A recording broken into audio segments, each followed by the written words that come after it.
Hello everyone, কেমন আছো সবাই? আশা করি ভালো আছো। তো আমি মিষ্টি চলে এসেছি নতুন একটা ব্লগ নিয়ে। তো আমার ব্লগে তোমাদের সবাইকে অনেক অনেক ওয়েলকাম। অনেক দিন বাদে শাহী পনির রান্না করছি আর নানতে ভাবলাম তোমাদের সাথে একটু শেয়ার করি। আর এটার জন্য আমি সবার প্রথমে যেটা করেছি, পেঁয়াজ লঙ্কা রসুন আদা সব কিছু ভেজে রেখে ঠান্ডা করে ওটাতে মিক্সিতে পেস্ট করেছি।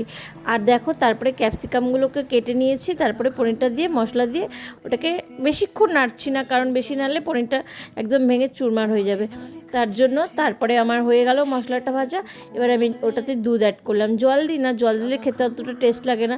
আমি যেভাবে বানাই আমি সেভাবেই তোমাদের সাথে শেয়ার করলাম। তোমরা যদি ভালো লাগে অবশ্যই কমেন্টসে জানাবে, আমি আরেকবার পুরো ডিটেলসটা তোমাদের সাথে শেয়ার করব। নামানোর আগে একটু কাস্তুরি মেথি আর বাটার দিয়ে দিয়েছিলাম, কাজু কিশমিশও অ্যাড করেছিলাম। তো হয়ে গেছে আমার শাহী পনির। এবার হচ্ছে নান ভাজা। তো ভিডিওটা কেমন লাগলো অবশ্যই কমেন্টসে জানাবে। ভিডিওটা ভালো লাগলে একটা লাইক করো। সবাই ভালো থেকো, সুস্থ থেকো, সাবধানে থেকো, টাটা।